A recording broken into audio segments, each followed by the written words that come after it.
Kartą kažkas jį matė sėdintį ant žolės, besigėrintį jos grožiu. Jis lankydavo druidą akmenį sankirse ir užburtose urvuose išsibarčiusiuose tame krašte. Buvo tikima, kad kažkas jį matė mandagiai sveikinantis su Rok Kišante, dainuojančia uola. Jis pirkdavo visus paukščius, kuriuos žmonės jam atnešdavo, o nupirkęs paleisdavo juos į laisvę. Jis buvo mandagus su padoriais San Samsono žmonėmis, bet jei tai galėdavo, stengdavosi jų išvengti. Dažnai leisdavosi žvejoti ir visuomet sugrįždavo su žuvimi. Sekmadieniais prižiūrėdavo savo sodą. Jis turėjo dūdmaišį, kurį buvo nusipirkęs iš vieno škotų kareivio, kartais pasirodančių Guernsey saloje. Jo kartais grodavo sutemose, ant uolų prie jūros. Jį matė keistai gestikuliuojant, lyg būtų sėjęs grūdus. Kaipgi buvo galima elgtis su tokiu žmogumi?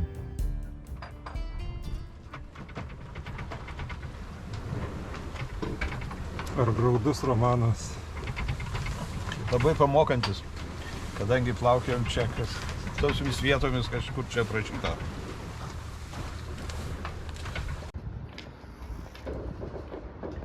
Sveiki, mano vardas Darius ir aš su savo burinė jachta Vivačia, padedamas savo draugų ir šeimos, keliauju į Portugaliją.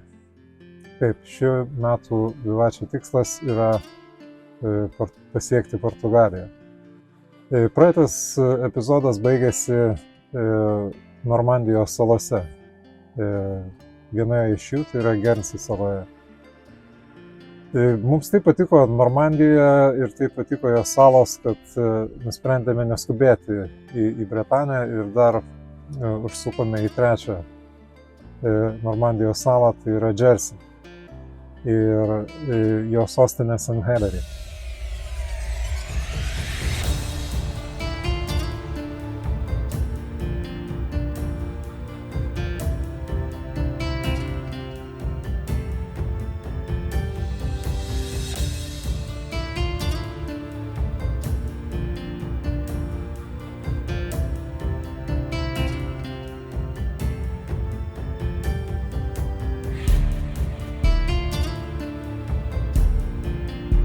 Įplauki ten tarp tokių sienų 15 metrų gal. Ir ten yra keletas baseinų uosto. Ir tie baseinai, kurie neturi šliuzo, jie atrodo kaip kalvos. Neatrodo visiškai kaip kažkokie tai uosto įrengimai. Tai yra tuomet, kada vyksta atostogų minimumas. Na ir aišku, atplaukėme per atostogį ir teko palaukti porą valandų, kol atsiras pakankamai vandens tam, kad galima būtų įplaukti į pagrindinę mariną, kurioje būriuojasi visi keliautojai, visi tokie kaip mes. Čia gamta tokia ir yra, kad ji visą laiką diktuoja savo sąlygas. Nors oras buvo labai geras, vėjas visą laiką palankus, šiaurės rytų krypčių, visą laiką buvo saulėta, visą laiką šilta, bet nežiūrint to, turėjom gana griežtą kelionės tvarkaraštį. Tai yra, ryte reikia spėti į tą traukinį, kuris atostogų metu teka iš rytų į vakarus. Ir tas traukinys, ta srovė prideda 3-4 mazgus prie normalaus laivo greičio. Ir tikrai nesinori tos srovės praleisti ir to labiau nesinori papulti į priešinę srovę, kuri lygiai tokį patį greitį atimtų iš mūsų laivo.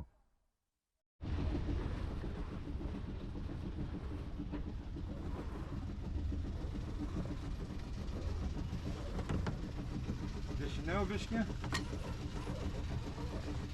Trečias rifas.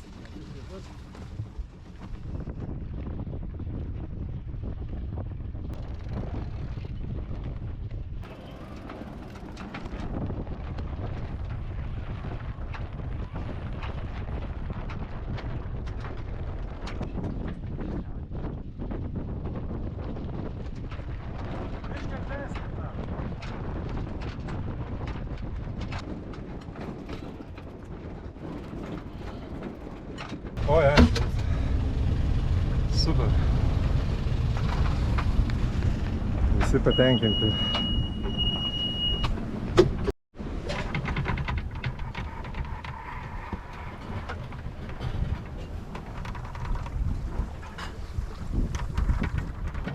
Sunkus vairininko darbas.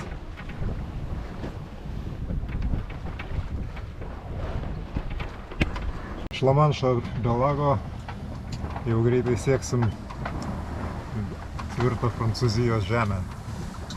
Ir tą progą laukiam rūtos sriubos su kukulaičiais. Tradicinio vairuotojų patiekalo. Žinok, aš čia jau esu įtampoje. Gerai. Gal gali sudėti? Ką? Gali sudėti mūsų kukuliai.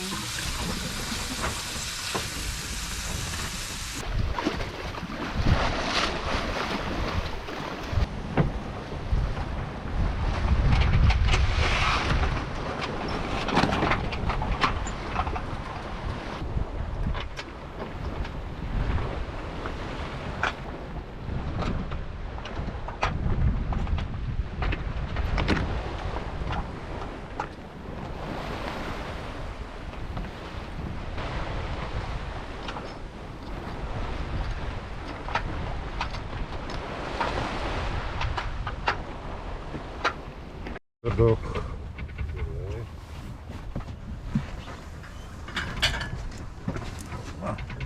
Kukulaičiai.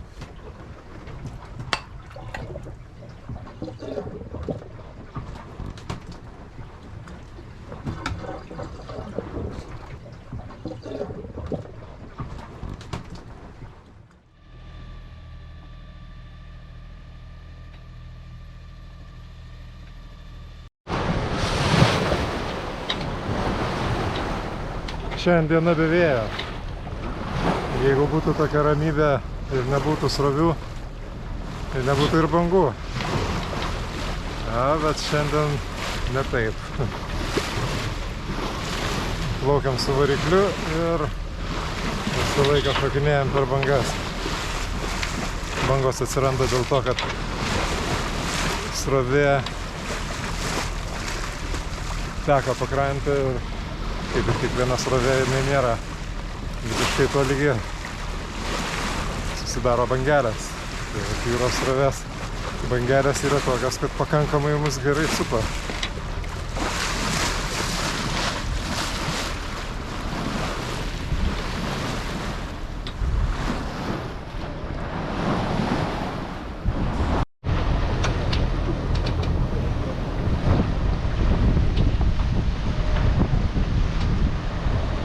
Sveiki,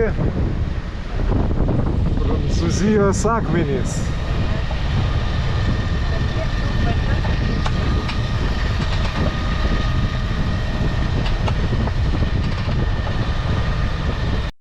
Tai taip ir keliavom 30-40 mylių per vieną etapą ir iš esmės tiek, kiek gali nuplaukti per 6 valandas, kurios skiria potvynio maksimumą ir atoslūgio minimumą. Tai po Džersio jau nuplaukėm į Bretaniją ir pirmas mūsų sustojimas buvo upės, kuri vadinasi Le Trois žiotyse. Labai didelis skirtumas, labai didelis kontrastas buvo tarp ryto ir vakaro. Vakare, kai atplaukėm, tai buvo didžiulis judėjimas, keltai, burlaiviai, jachtos įvairiausių dydžio, skersai išilgai farvaterio, žvejų laivai, o po nakvynės atsibudom ryte ir visiška tyla ir tokia ramybė, ta upė tokia šilkinė pasidariusi. Pirma mūsų vakarienė arba prancūziški pietūs. Pirmieji per šitą kelionę. Visiškai prancūziški, visiškoje Prancūzijoje. Bon appétit. Visiškoje Britanijos šiaurėje. Britanijos šiaurėje. Ponai. Skanus. Ponai. Labas rytas. Vakar čia atplaukėm, tai buvo daug veiksmo, daug srovės, daug vėjo. Ir šiandien yra visiška priešingybė, toks ramus rytas. Kažkokia tai neapsakoma ramybė. Gamta mums duoda įvairių savo spalvų paragauti. Šiandien pirmas mūsų rytas Britanijos pusiasalyje ir pusryčiuosim dabar ir po truputį judėsim toliau. Šiandien planuojam sustoti pakrantės miestelėje, kuris vadinasi Roscoff.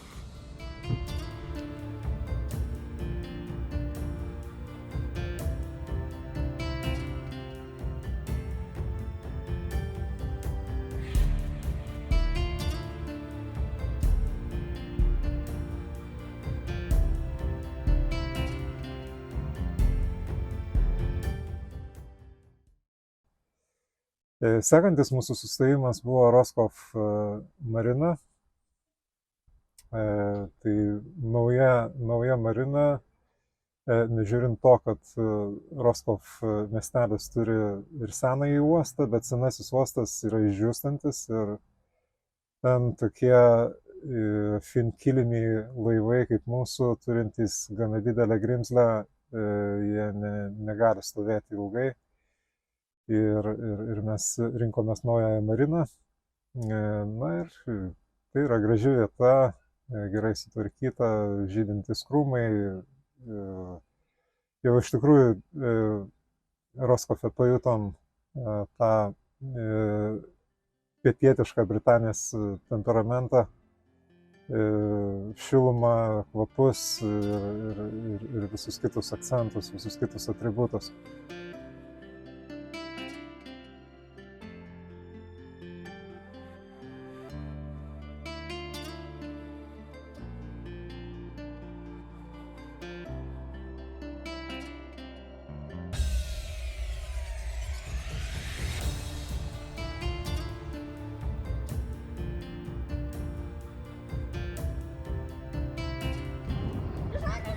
Senasis Roscoff.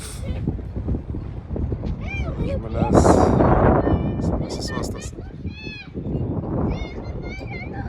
Tik ką atplaukiam ir dairomės po miestą.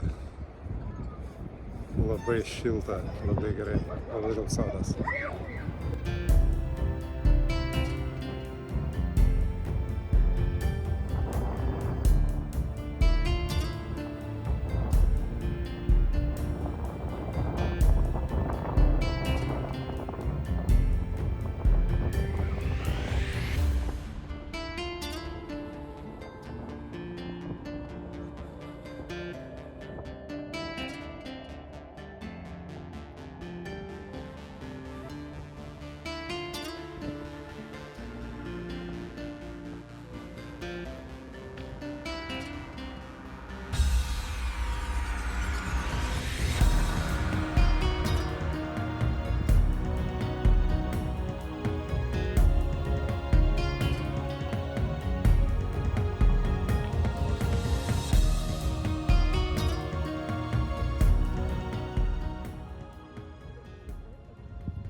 Kitame video Vivačiai keliauja toliau į vakarus.